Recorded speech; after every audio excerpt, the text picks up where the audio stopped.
have Mrs. Karen Jump come up, please? Man. Yeah, change in venue, I'm speaking. No. Wouldn't that be terrible? No. That would be wonderful. I could give you, yeah. Oh, yeah. Well,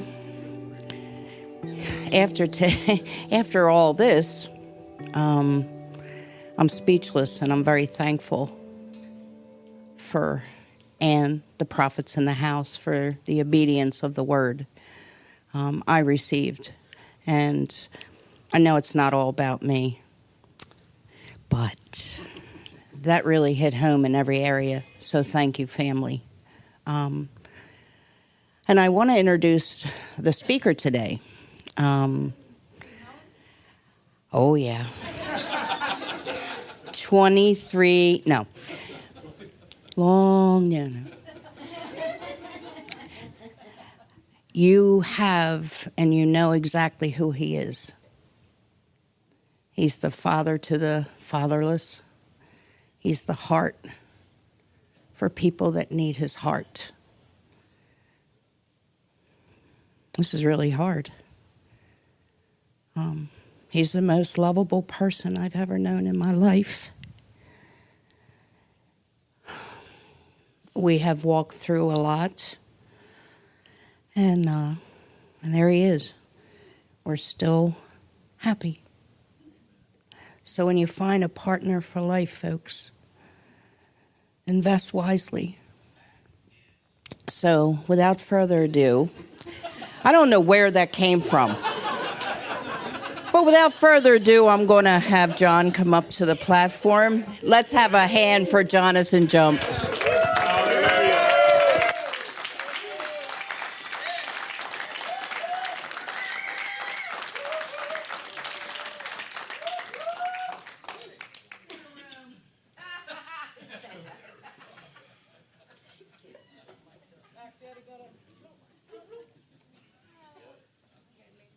Get to do a sound check, so hello.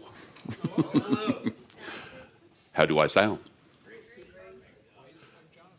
Do I sound like John? Hey, he showed up. Imagine that. We good, Mike?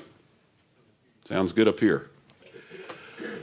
Whew. Wow, I'm wrecked, so can we just say amen and go home? Wow. I mean, we're getting into the worship. I'm getting wrecked. I'm sitting here crying. I'm like, I got to get it together somehow. I got to be able to talk. Woo! And hey, don't worry. I want you all to relax. You're free, but I'll have you out of here by 3:00. I promise. I only got a little bit to say. Man, there's been like,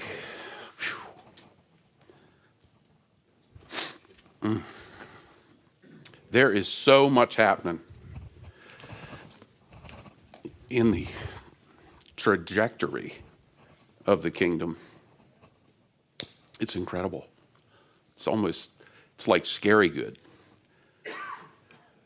It's just been like all this stuff that I've been seeing since before the men's retreat, like months before, and the synergy of all of that and everything that's happening, not just in the house, but in the community. And I'm trying to manifold all that into a nice little package for you, and it's like blowing my mind. I honestly don't think I can get it all done today, but I'm going to give you what I got. So hopefully you guys are ready to receive, because I got something to give to you that's going to change your life. It's going to change the future of this area, the community, the East Coast. It's going to change the kingdom forever, because we're kingdom shapers. We have that opportunity to be kingdom shapers. That's exactly what we are. He came and he gave us the keys to the kingdom. Kevin Kelly is in the house. Woo! Gotta have a hug, bro. Love you too.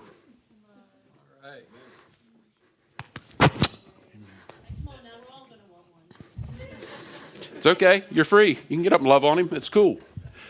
I just started reading his book. I finally picked it up last night. I've been so busy and so, sorry, don't touch that. Can't touch this. I've been so busy with all this other stuff in my life, and it's been, for Karen and I, it's been a wild ride here the last few months, and I'm not going to plow into that, but just keep us in your prayers because we got a lot going on. But I plowed into your book last night, and I no coincidence why God made me pick that up last night, because I was reading about your dad. And this is really where I want to go today. Kevin's dad started out his ministry in service and teaching the youth once a month. That's how he started getting into the pastoral role and all of that. Robert asked if I would head up the men's group. I don't even know how long has it been. Anybody? Year and a half, something like that. And I'm like, yeah, I'll take the lead on that, but I don't want to take the lead on that with everybody behind me. I want to take the lead on that with the guys locking arms and just moving forward. And then I want to be able to carry my heart into this. This is just me. This is who I am. I want to carry my heart into this. And these guys, I want them to become fathers, because we are fathers, right? We're fathering the kingdom. We need the energy of the youth. That's another reason. Everything that's happened this morning has spoken into what I wanted to talk about today.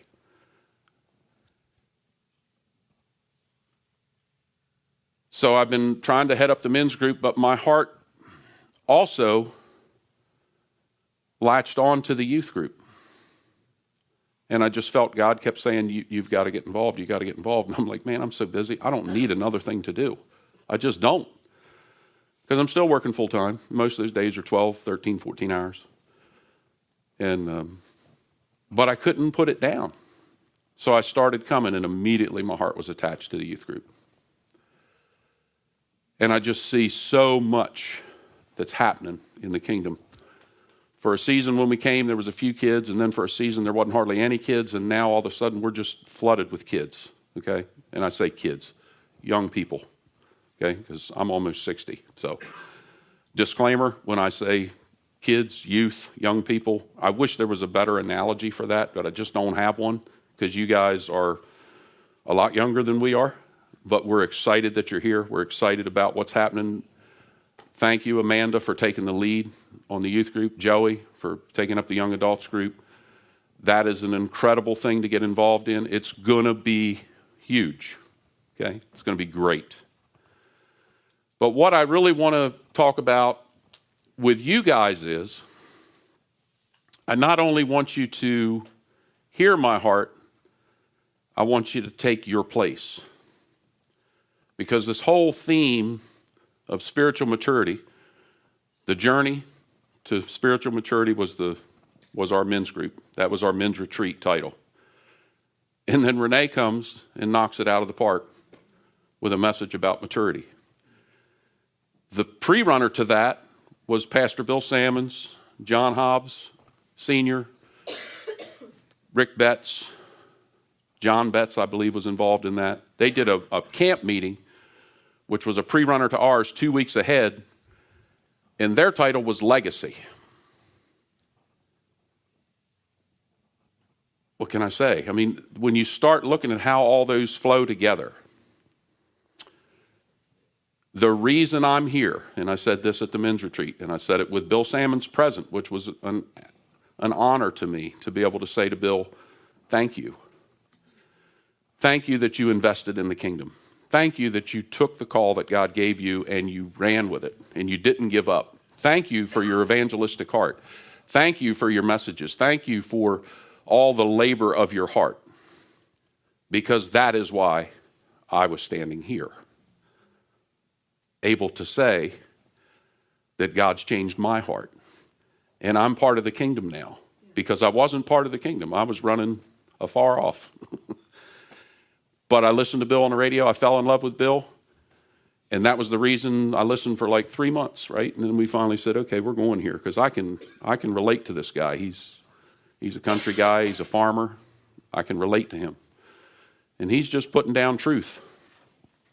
And I was able to feed on that. And it brought me back in. And the reason that I am where I am today is because of what Bill Sammons invested. And many others along the way since then. Even backing all the way up to my youth, the little church that I went to as a kid, because those seeds were planted. The Sunday school seeds were planted. All those, what you guys were saying, some of the songs sound like kid songs, right? Jesus loves me, this I know, right? This little light of mine. All those things that draw our heart to hear his heart, because his heart for us is love. His heart for us is always good. His desire for us is always to prosper and engage. So I really want to talk to you this morning about engaging. These young folks are incredible. They are just so full of life and vibrant and joy and happiness and fun and love and hungry to be loved. Some of them have been through a lot. I can relate to that because we've been through a lot. We've experienced it in our own family. So I know what those hurts feel like. Some of them have experienced stuff beyond what I've experienced, which is really painful. But what I committed to them is that myself, and I stepped out on a limb and I said, the men of this house will not do that to you. We will not treat you that way. We will be here. We are here to stay. We will not desert you. We will not leave you. And we will love you. Right? So how can we do that? Let's put some ideas on the table. How can we get a hold of these young folks? Okay? How can we invest in them? Because love isn't love until you give it away. Wisdom is great, but if it never leaves here, what does it prosper you? If we invest in them, spend time, children spell love how? T-I-M-E, right? If we invest in them, if we give of ourselves, you will never be more fulfilled in your life's call than seeing the fruit come to bear in the next generation and the next generation and the next generation, because you were willing to invest. You were willing to take the time. And that's what I told Bill Sammons at that retreat. I said, thank you for taking the time to invest in me. Because he did. He not only invested in the church as a whole, but he invested in us personally. He took the time to be available. We walked through some stuff with Sarah when she was young. Bill was there. He was at the hospital at all hours of the night. He was there. He invested in us. That's something you don't get a lot in some circles. You just, the pastor's kind of like up here and we're down here. But he wasn't like that. He was very touchable.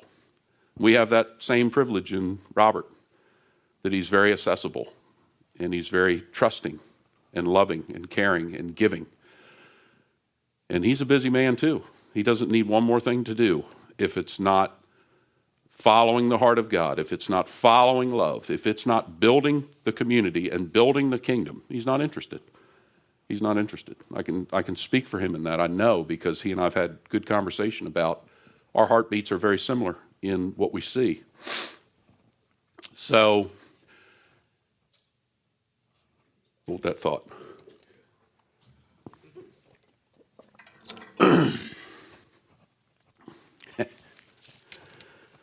Phew. You had so much going on inside your head, in your heart. It's like, how do I get all this in order?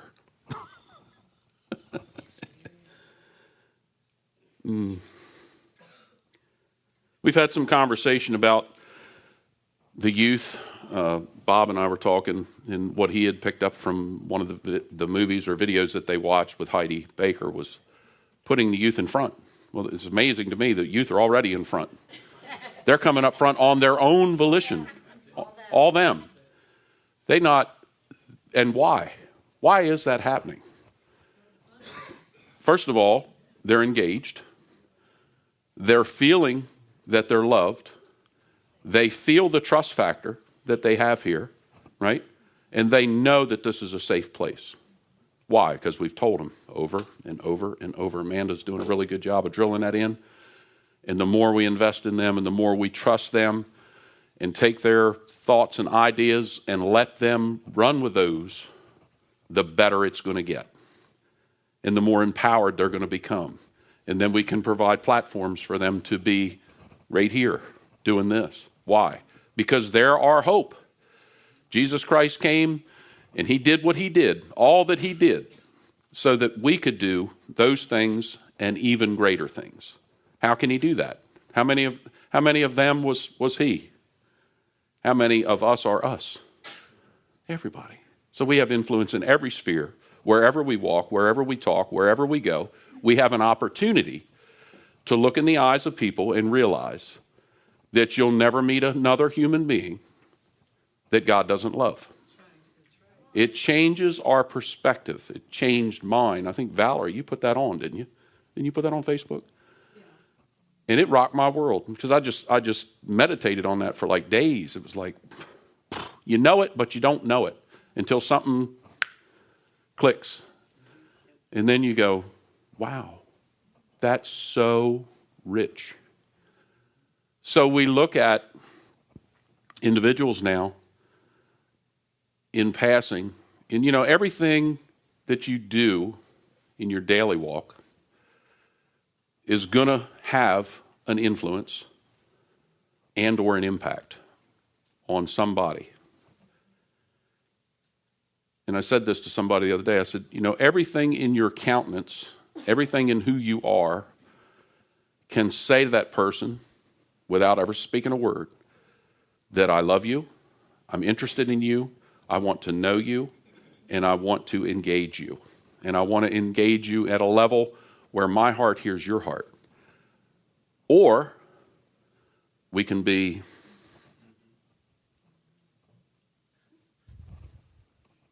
and everything in that says, I'm not interested in you, I'm too busy, I don't have time, and I don't want to talk to you, so leave me alone. Right? So if we look at how we impact, realistically, how we impact in our daily encounters, and really keep that in the forefront of our mind, how much more could we influence our community? How much more could we influence people that we meet? How much more can we share the heart and love of the Father if we do that?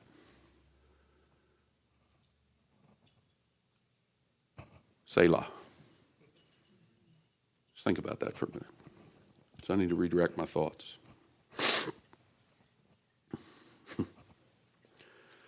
I've got notes, like pages of notes. I haven't even touched on them yet. Don't know that I'm even going to get there.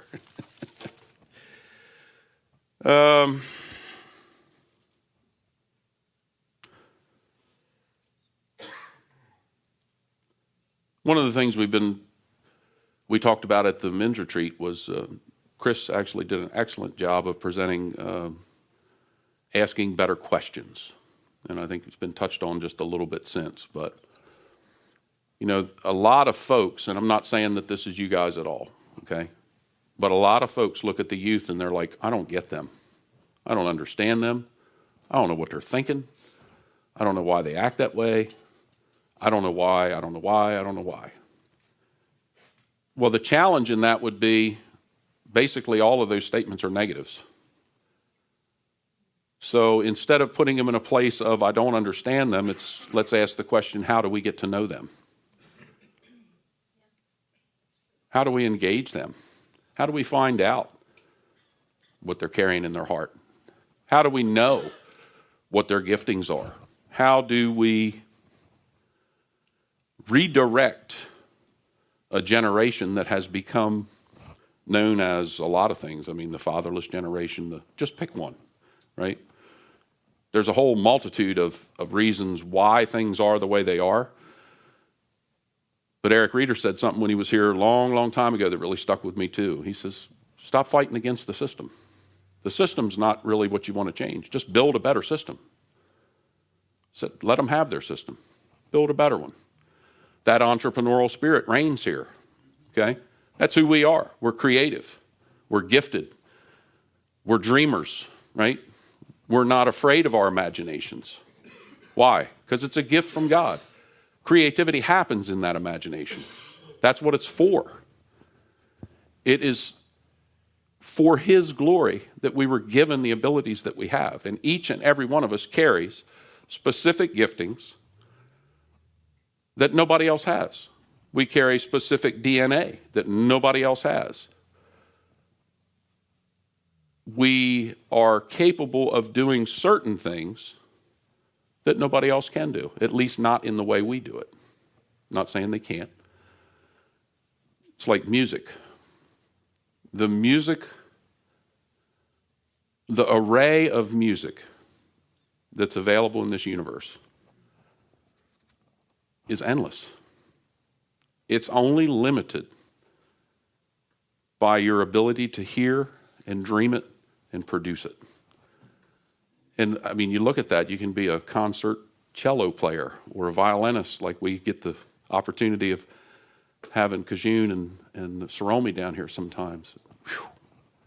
Wow, I mean, that stuff just ministers to my heart, right?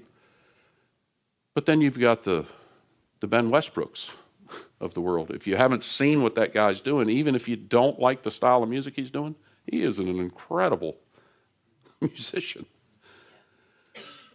But, you know, we did a thing here on frequencies and all of that. So frequencies have effect. So in the music, there's emotion and there's effect. I am not a learned musician. I do play on the worship team. Chris is very patient with me. Thank you, Chris, for being patient with me. What are you playing? What are you doing? Oh, no, sounds good. But I play by emotion. I play by what I feel. I try the same way that I was instructing the younger guys to run the soundboard. Shut your eyes and listen. What are you listening for? What do you want to hear more of? What do you want to hear less of? What's your heart telling you? And that's in worship. It's an atmosphere, right? It's a worship atmosphere. So you're looking to pull on those things, and that emotion can do this all through the song. So you're looking for the stronger vocal, or a little more keys, or a little more drum, or a little less guitar, or a little more guitar. We need to be astute to what's happening here. The reason I'm saying all that, I know it probably sounds like rabbit trails, because it's starting to sound like rabbit trails to me. But these are things that stir in my heart. This is what makes me function. This is who I am. So sometimes when you see me standing here or sitting here, you don't know what I'm thinking? That's what I'm thinking. That's what's happening to me. What are you doing, God? What am I missing? What am I hearing? What do I need to tune into? And that's what I was talking to Tim this morning, because I missed his first message, and I'm like, I'm dying to hear it, because I don't like missing a message, because there's been this incredible flow that's happening. And if you guys aren't picking it up and catching it, go back and listen to them, because there's a theme developing here. We talked about, you know, things changing in the kingdom and how the church age may be on the decline and God's doing a new thing. Well, yeah, I think He is doing a new thing, because the kingdom's ever moving. It's never, if it's stationary, it's stagnant. And if you're in a stagnant place,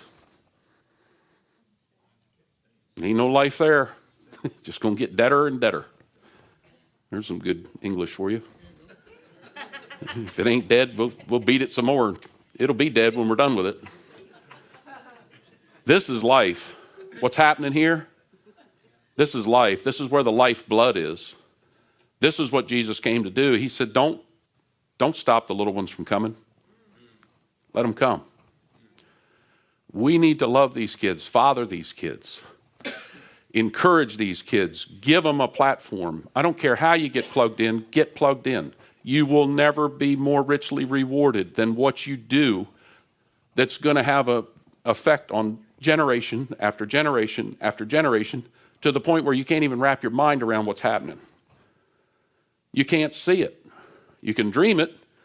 You can imagine it. But you can't physically see unless God gives you a vision to look into that, of what's going to become of what you invest here. It's time. It's money. It's coming out and hanging out. It's taking the opportunity to just sit down and talk to people. Talk to these guys. See what's going on in their world. Ask them what their hurts are. Love them there. Encourage them there. If you know sozo and sozo tools, use them. Use them. Because some of the junk that they have picked up and that they believe they need to get rid of. Because that is not who they are. They are a precious gem. They are the jewel in the crown. Right? They are our hope for all this labor that has been done here even long before I was here. We've been here a little over 5 years, and I'm excited to be here.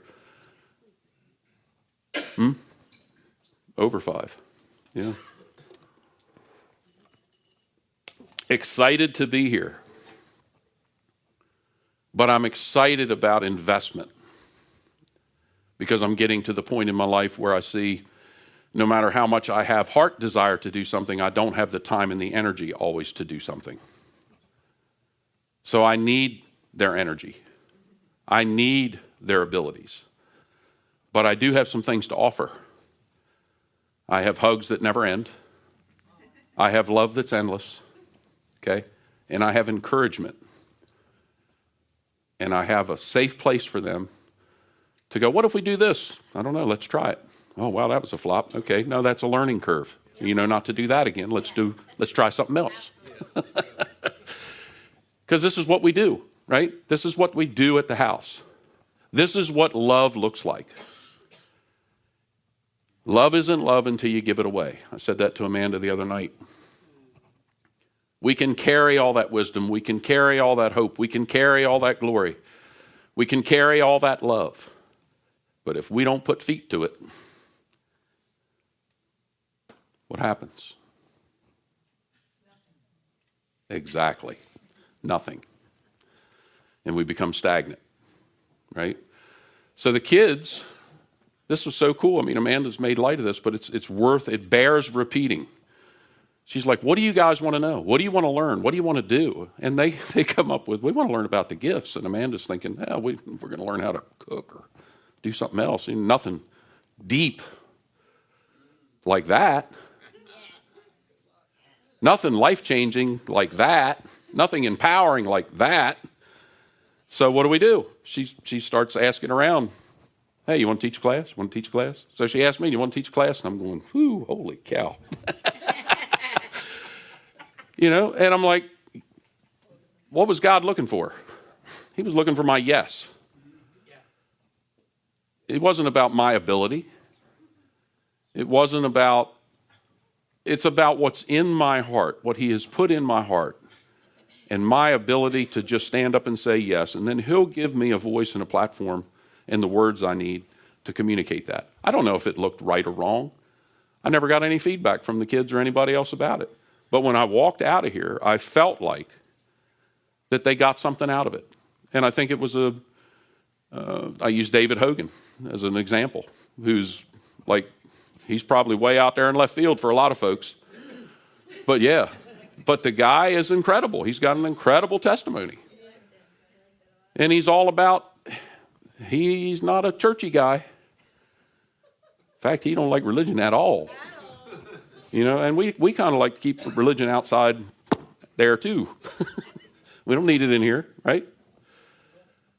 Because it's about relationship and a personal relationship and an intimate relationship. And if we allow that to happen in our lives, the empowerment that comes from that takes over any ritual or religious stuff or anything else.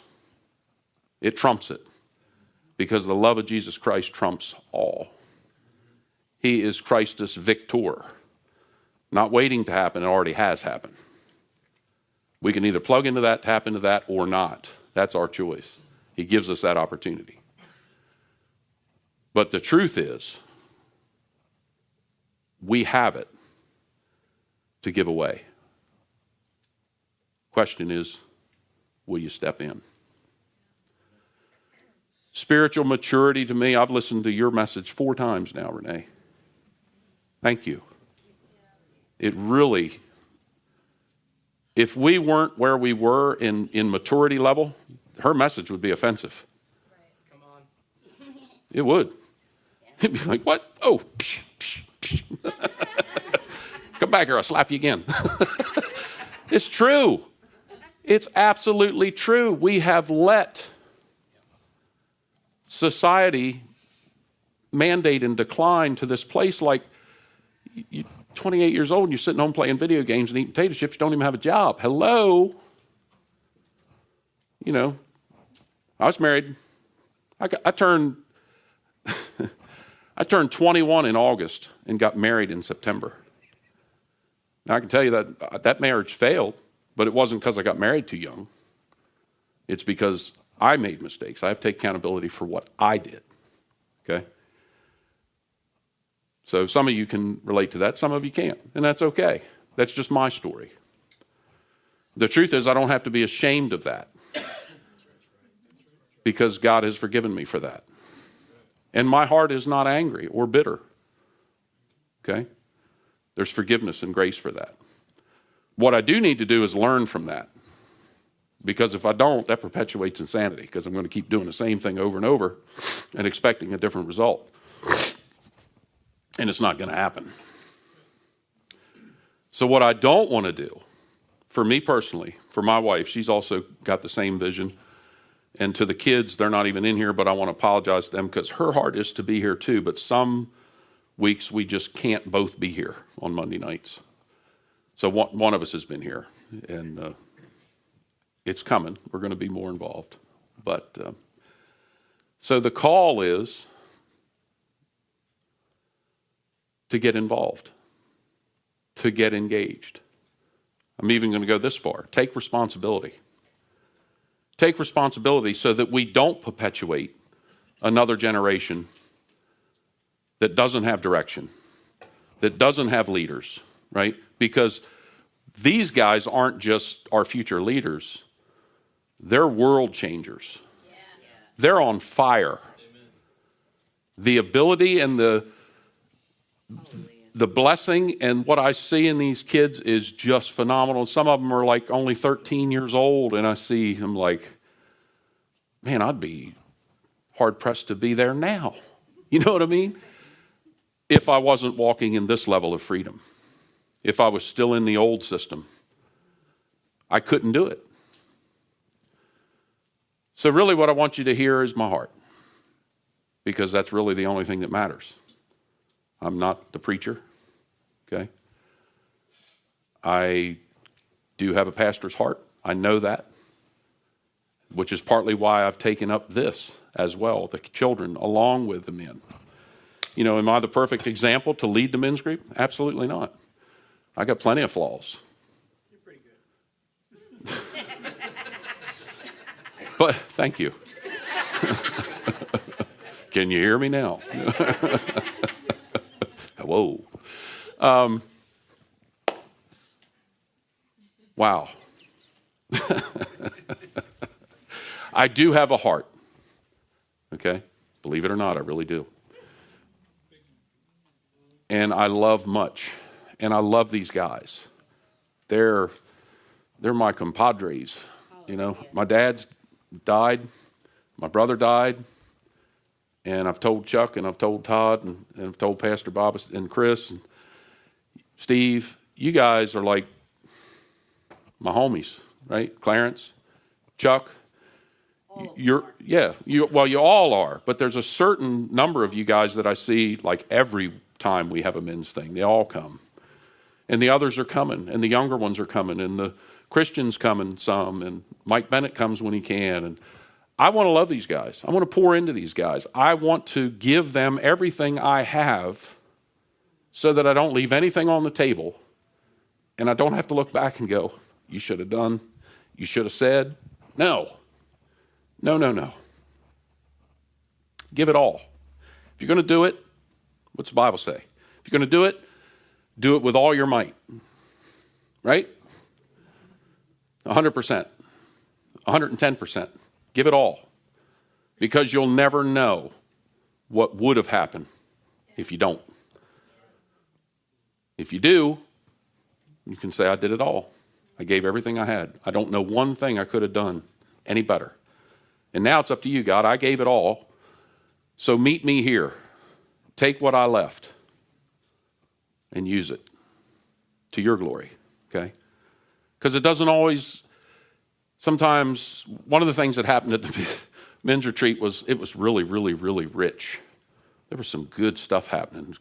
Heart connection, intimacy with God and intimacy with each other, and the new windows of opportunity, new heart connections. And it just keeps getting better and better and better. And I told Pastor after we talked the next day, and I was like, dude, how do you do this? What do you mean? I said, well, all that happened, and you're all pumped up, and now you got to just wait and see what happens. And it could be a day, a week, a month, a year, 2, 5, and it's like, Jacqueline, I know you know, right? Because you're investing, you're giving, you're pouring out, and then you just got to wait. That waiting, man, that's that's hard. But you know God's good. You know what you give of yourself, He's going to honor that and meet you there, and He's going to take that 1 loaf or 3 loaves and going to make it 50 or 100. I thought about that this morning. I was thinking about the parables, the 1 talent, the 5, and the 10, 30, 60, 100-fold. Well, they're talking about money, right? They're talking about money? Not really. Right? What is the greatest thing in the kingdom that God did? Love. But it's us. He created us. Let us make man in our own image. Right? And then put them in here and let them have dominion, and we'll have fellowship with them. Right? So what is, I'm struggling for the word I want, but so what is the crowning jewel of the kingdom? What's the hope of the future? He gave us the keys, did all that so we could take it and run with it. So if we invest in the most important thing in the kingdom, people, we can get 30, 60, 100. It's exponential. Your legacy continues. Thank you.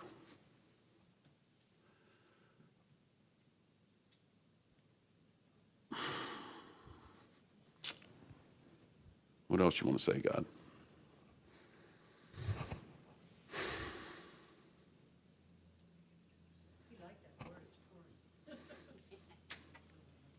I heard that. Can I encourage everybody on something? You may. Absolutely. Yep. Yep, right there.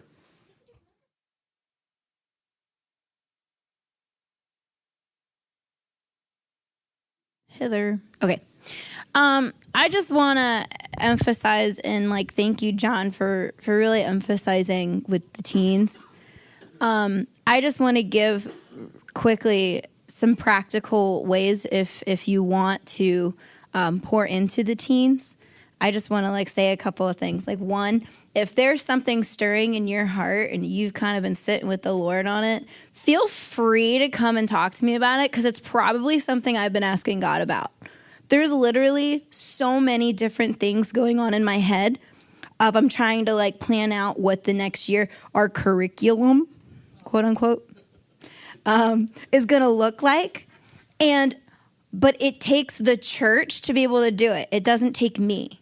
I've already given my yes, but I want your guys' yeses with me, because there's so, we're rich. Every single one of you are rich with something.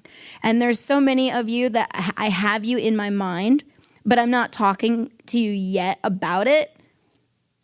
That, one, I welcome you to contact me, text me, call me, come up to me on a Sunday, just show up at youth group on Monday night, feel out the room, and come talk to me, because I can probably guarantee that that thing you're thinking about is probably something I've written down in one of my journals, because I keep losing them and keep writing new things, and new ones. But really, come and do that, because I want you to be able to pour into the teens. Prime example. This past Monday, I had Renee come in, and Renee was talking about the gift of prophecy. And after she was done talking and everything, she literally had like 10 of the teens come and hug her. And I was like, what did I say? I said, well, you can probably guarantee that there's going to be 10 more teenagers to come and hug you on a Sunday morning. Like you now have like 10, 15 more hugs. She's like, all right, bring them on. The kids love it. They're loving the fact that there's people from the church coming in on a Monday and speaking, because they're being connected. And like what John was saying is, when you just give your heart to the kids, they latch onto it, because they want you. They want to hear from you. They want to hear about the things of God. They want to hear the things that God's shown you, because they're already wondering. They're so hungry. Like he'd mentioned, the first night of youth group back in February, I asked them, what do you want to do? What do you guys want to talk about? Because I'm not going to gather every single week and talk about stuff you guys don't care about. And the first thing they said, what's tongues? And then that went to each of the spiritual gifts. And then it went into love and went into all these different things. And here we are cycling through all the spiritual gifts. We're going to go into prayer. We're going to go into worship. We're going to go into all these different things. And there's things that are on their hearts that they're curious about, that you guys are so gifted in. So I just want to open that up. Come talk to me. Don't be afraid to go up to them after service today and just hug them. Be like, hey, you're awesome, just so you know. Like, you're more than welcome to just go up and be like, hey, I see you. Or just walk by, give them a high five. You have the complete freedom, because they'll receive it. They love this house, and they're hungry. They're hungry for what this house has. And they don't even understand there's so much more than they're experiencing now. And they're already experiencing more than their friends at school experience at their churches. And they've told me. So they're trying to get friends to get here. It's just sometimes a ride as a situation. So pray into that. We get rides for their friends. But yeah, there's freedom for you guys to step in. Whatever's stirring in your heart, ask Papa, come talk to me, because I guarantee it's probably in a journal. And if it's not, it's going to be.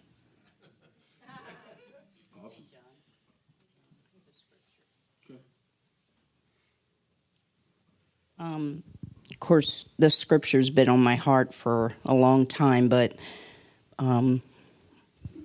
behold, children are a heritage from the Lord, the fruit of the womb a reward. Like arrows in the hands of a warrior are the children of one's youth. Blessed is the man, blessed is the church, whose quiver is full. Okay? So when you put some of these into your quiver, these children, how blessed are you?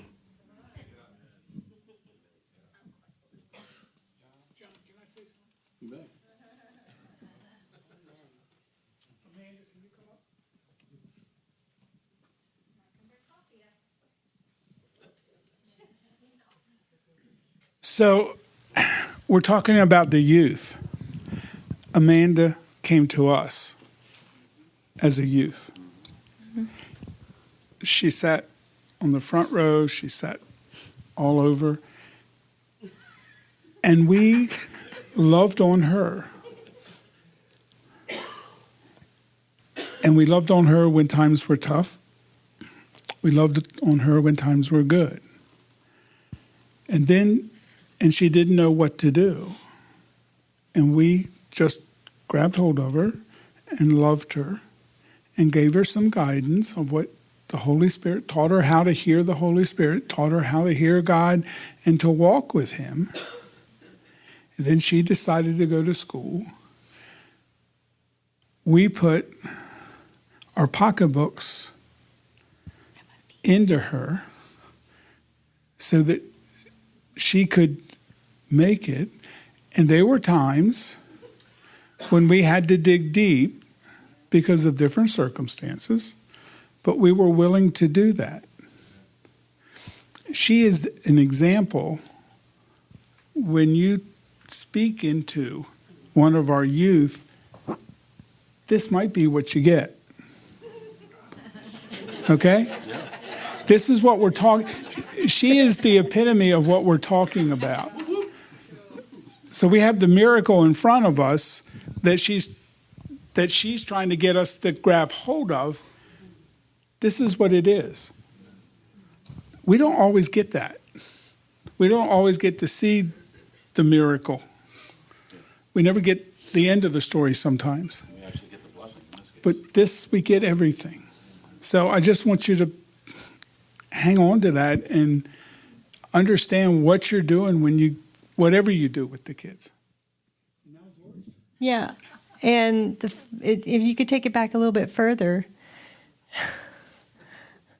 I was the kid, and Linda and Bob believed in me and taught me how to pray and let me call myself a Christian when I wasn't acting like a Christian, and seeded into that. And so it's just that is the answer. Yeah. That is the answer, and it's just really is. It is good. It's a good investment. It's a good investment. Yes. And speaking on what Pastor Bob and Lori are saying, even today with Alicia on the floor, laughing hysterically the entire worship service, I look at her, one, she does look just like me. It's kind of scary. But in so many ways, I look at her and I just see myself when I came when I was 15, but she's only, I think, 13. So she's ahead of the game from when I was 15 and came in, and it took 2 years to figure things out. And she just jumps in. So this is happening, and it's constant, and it's consistent. So just speak in. Pour in. Glory. Jump in. John, jump in. No pun intended here. Okay, so all of you know that Sunday morning is a crossing of a threshold. There's a door that's wide open. There's reasons it's wide open. It's wide open because your hearts are wide open. It's also wide open because there's a bunch of people that come in early every Sunday and sit there in intercessory prayer for this service. Yeah. Now, we need the same thing. And you tell me if I'm wrong. I don't think I am. We need the same thing happening for Monday nights. Yes. Yeah. Because there's a threshold that's ready to be crossed. There's a door that needs to be kicked open because somebody's loving to bar it, because somebody wants this generation with a vengeance, and they can't have them. Yeah. Amen. You can't have them. Okay, because we're changing that. When kids come here and they're up in arms and they're put down on the floor, they walk over and get a banner to wave. Because they know, just because it's in the atmosphere, they know that they have ministry to do. And they're just toddlers.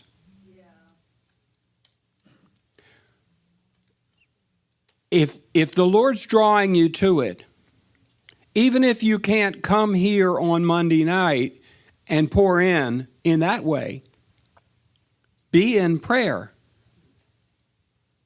before and during youth group. And I'll let you say how that can happen.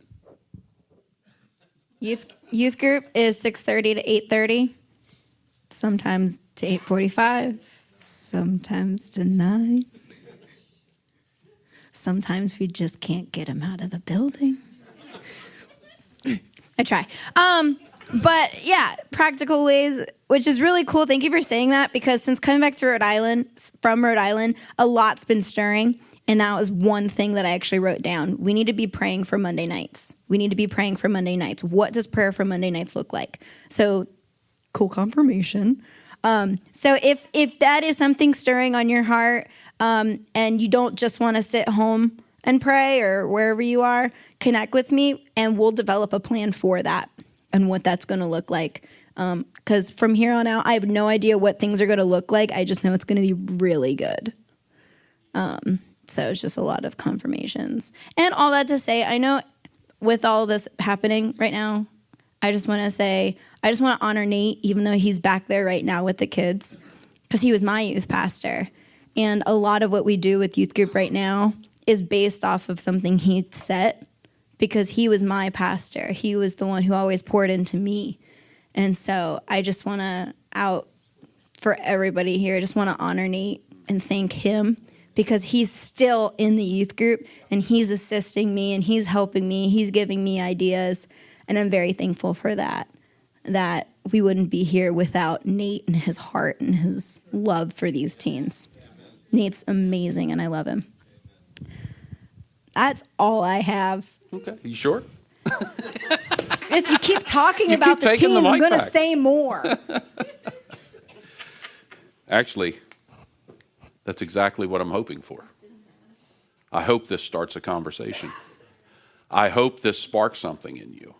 I hope that this drives you to do something rather than nothing. And I don't say that in an insulting way. I say that in a loving way. Because these guys, and this is just the beginning. I had a vision at one of the meetings, and I told her, I said, why are you worried about going to Ocean City or to one of these other things? You're going to be emceeing. I had no idea about Rhode Island, but she went to Rhode Island and emceed. Now, next year, it's coming here. It's coming. It's not an if or a maybe. It's coming. Okay? It's coming. Why? Who better? Who better than Amanda Cates? Who better? She loves the Lord with all her heart. She gives everything she has. She leaves nothing on the table. That's evident, right? I'd run across things about in this search for what to say. There's a couple good ones in this. There's 10 ways to empower youth leadership. And some of you may have heard it before, read it before, but there's some things in here that are good. Give the youth tools to collaborate and problem solve, brainstorm and reflect. That's good. Rich. Encourage them to use their passions for good. Right? Because passion misdirected can be very destructive because they don't know what to do with it. And nobody will take the time to get to know them to let them know what they should do with it. Okay? Guide them to believe that their voice matters. Yes. We're definitely doing that here. Okay? And believe that their voice matters. Right. Well, it goes on. Without judging or criticizing their ideas. Guide them to understand that people will not always want to listen just because we want them to, but don't take it personal. That goes to the countenance thing I was talking about before. Help youth develop habits that in the end they can sustain without suggestions or prodding. So this is their training ground. This is their proving ground. I was thinking about that, proving ground. Right? Why do we have proving grounds? We're going to go there and prove and find out if it works or it doesn't. So this is their proving ground. Give youth a chance to fail, but help them to learn to succeed. This is really rich. And this is something that's rich in this house. One of the reasons that I love Robert Munsey so much is he has a gift. He's a wordsmith, but he's very personable, and he has a gift for telling stories. There's a richness in telling stories that doesn't happen if you can't tell a story. And he is excellent at telling a story. And the reason that he's so good, I think, is that he's willing to step into the story. And you got to get there and be there if you're going to start to understand what's actually happening in the story. And that's an art.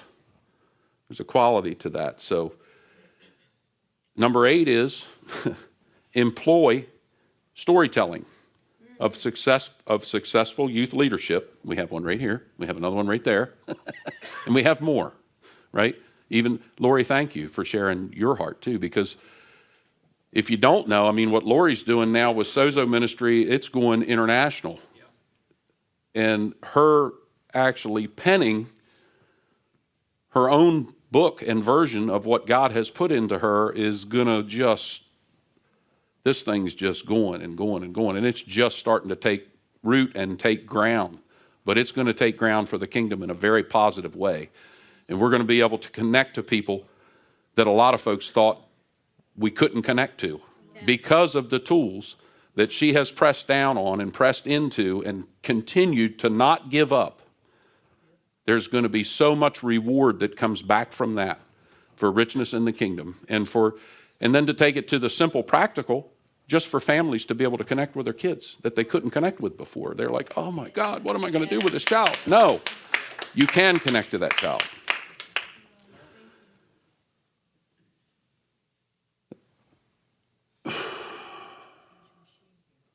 So employ storytelling of successful youth leadership to contradict negative messages about young people. Man, I don't know what's going on. They're going to hell in a handbasket. These kids, blah, blah, blah, blah, blah, blah, blah, blah. No. No. Kick that mess out the door. They are his crowning jewel.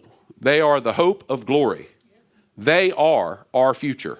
They're our future presidents, congressmen, senators, leaders, school teachers, principals, okay, bus drivers, construction workers. They're our hope for humanity, right? And God risked everything so that we could do that. Invite the youth to launch a project or idea and support their progress. So we got to give them that platform. Okay, we're almost done. And then become involved with the youth, with the rising leaders. Look for it. Invest in them. They're our future. Share your heart. Share your heart with the youth. Share your vision. Share your passion. You might find that even though you've maybe crossed the pinnacle of what you thought was the opportunity, and I don't want to say that dreams ever die because they don't, and that opportunity never really goes away. It's just when we give up on it. Okay? If we give up on it, then yes, it's going to die. But if you share that with the youth, you might find that you have a like-minded youth that can catch that vision and now put energy and feet to it. And guess what? It still gets fulfilled because nothing's lost in the kingdom.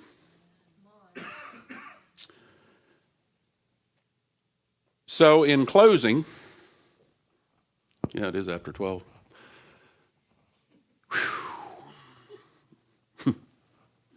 I had a safety director once at a company I drove for.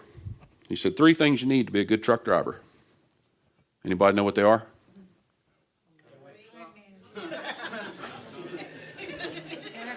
Yeah.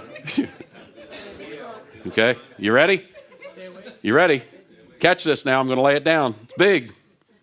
Patience, patience, patience. There's more truth in the 3 duplications of that word than I could ever express to you.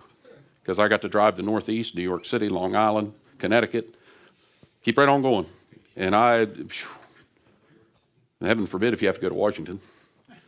Or, I mean, everywhere. Whenever you leave the shore here, you're going to Malfunction Junction somewhere because it's a disaster getting out of here, getting back to here.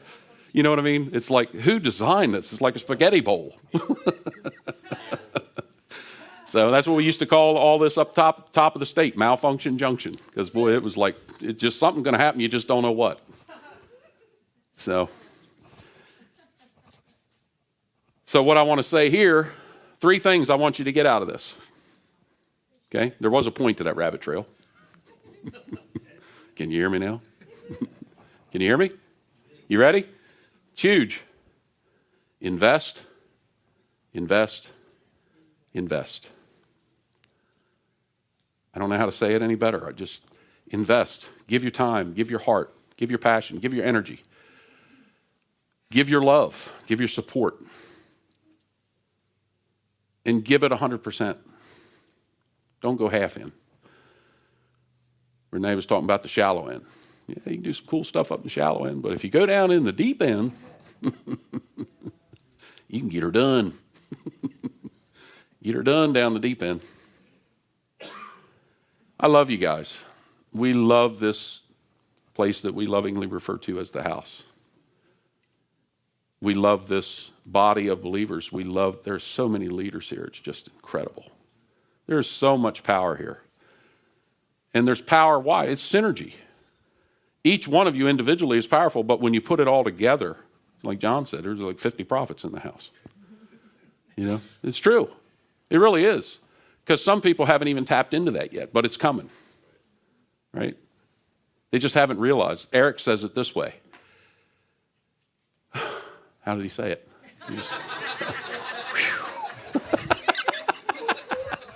Glory, the glory of God, glory is realized potential. That's rich. This house helped me realize my potential, our kids' potential. That you can just love us for who we are, so I can get up here and be goofy, and you love me anyway. In fact, that's probably why you love me in the first place, because I'm a little goofy.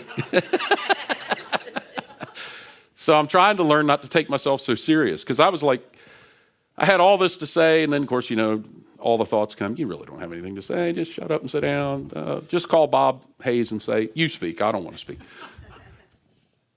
That's not true. It's a lie.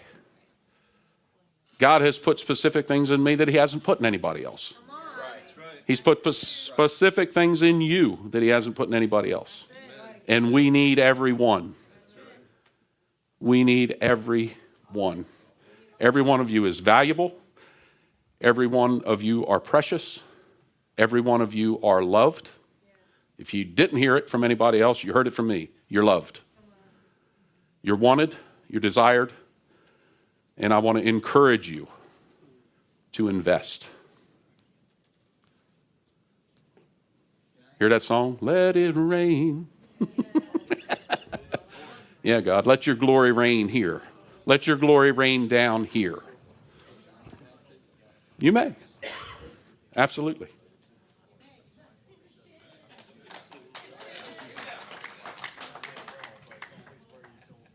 Really nervous right now. Kind of sweaty. I just want to encourage, like, being in between the teens and the mamas and the papas. Really. All of the mamas and the papas. I want you guys to know that you're not done. You're not dead. Don't take a seat just yet. You know, like this relationship that we're going to have with the youth, it's a mutual relationship where we blow into the coals and light them up, but their zeal is lighting us up. You know what I mean? Like, I don't want to talk about the youth like, yeah, they're here and we're kind of here right now and other people kind of right here. We're all on the same plane. We just have more information. You know, we're just a little bit. I just want to remind you guys, like, until your very last breath, you have zeal in your heart. Don't stop. You know, the best example that we can give is you guys going after your dreams. You know, we want to talk to them and be like, hey, you can do it. But we go home and we're like, man, I don't know if I could do it today. Whew. If you want to be an example to the youth, or you want to lift them up, yeah, you're not dead. You are not dead. You are not dead. You want to rest? Ask for more energy. You know, you want to sit down? Ask for more strength to stand up. You know, we're going to be up here alongside them, not, all right, you guys now, because we're going to take a break. It's been a while. Like, we need to be alongside them and not just shove them in front of us and be like, all right, well, now it's on you. You know, we're still here.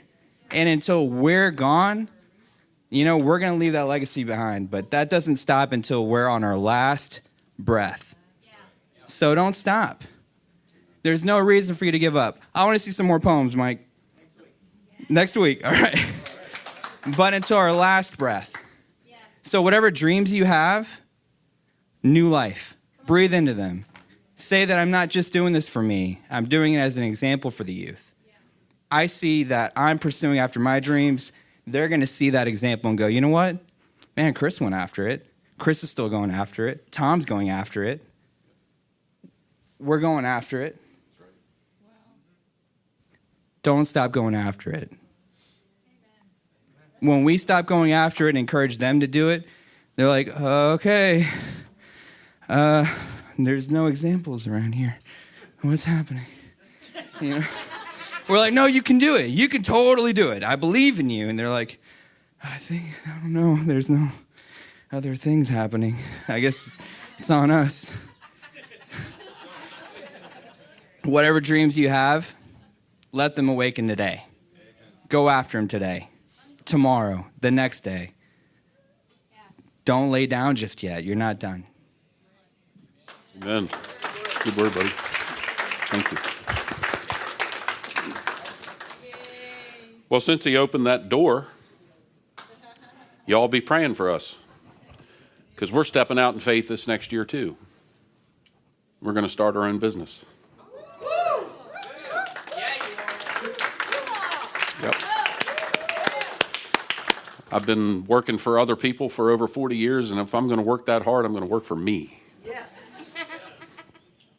I know I'm a tough boss, but I can do it. So be praying for us, because we got some things to work out and some logistics to work out. But I want to leave you with a couple thoughts, and then we're going to close. And I think, is there food today? I saw the ladies bringing in food. So was it $5? Anybody know? I think it's $5 if you want to get lunch. Going to the women's ministry, I'm assuming. Thank you. Yes. In that song we were singing, Spirit Move, the chorus goes, we are fixed on this one thing.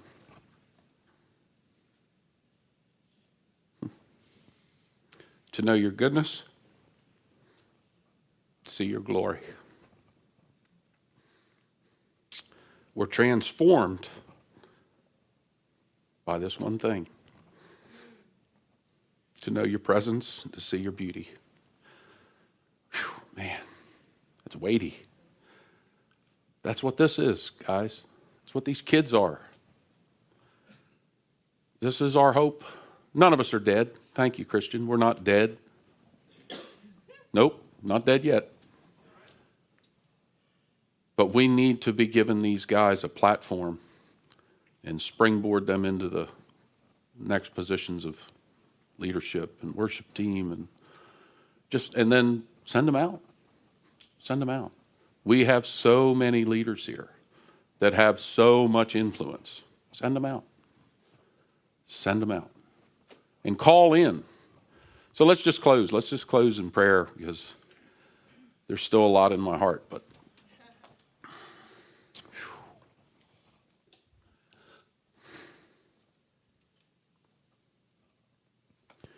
God, we are so grateful for all the gifts that you've given us and all the tools that you've given us, God, and all the people, the gems that you've sent here.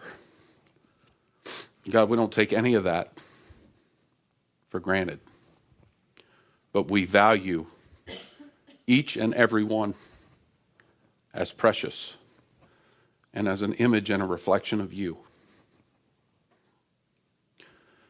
So God, help us. Help us to put feet to this thing, Lord, in a way that's going to bring glory, and not just some glory, but multiplied glory, 30, 60, 100-fold to your name, Jesus, and to your kingdom,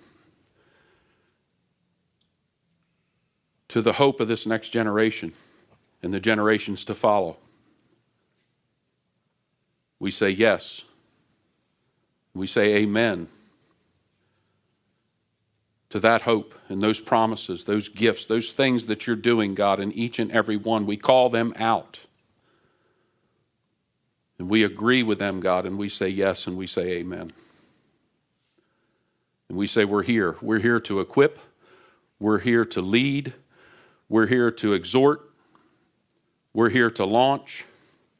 We're here to make room for each and every one.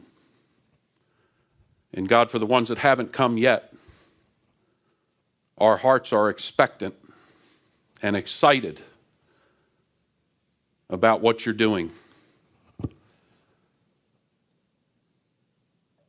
And God, we want to come into agreement with this exponential growth in the kingdom, because we are kingdom shapers. And not just us, God, but the next generation and the next generation and the next generation. There is no junior Holy Spirit. I love that. So God, you hear our hearts. You've given me words. They're your words, God. They weren't even in my notes.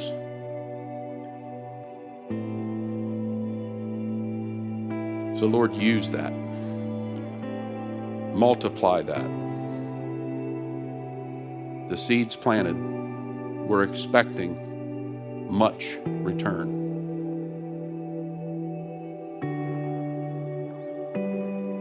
Thank you, God. Thank you for each and every one that's here. God, I ask you to bless them, protect them, encourage them, ignite them, God, energize them to not give up on their dreams, to not give up on something that they've been hoping for and praying for years. But God, that they would see it come to fruition, come to pass in this time, God. We were created for such a time as this, not for some time afar off. We were created for a time such as this. You specifically put each one of us here.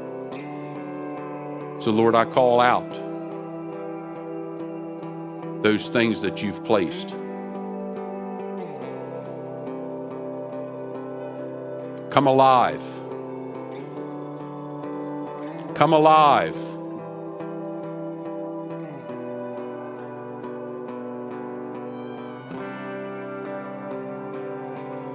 Come alive. There's still life in that dream.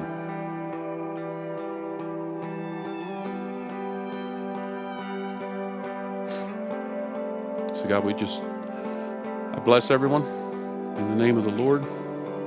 Thank you for coming. Thank you for sharing. Thank you for engaging. I pray that this bears fruit in your life, that your joy will be so great that you can't contain it.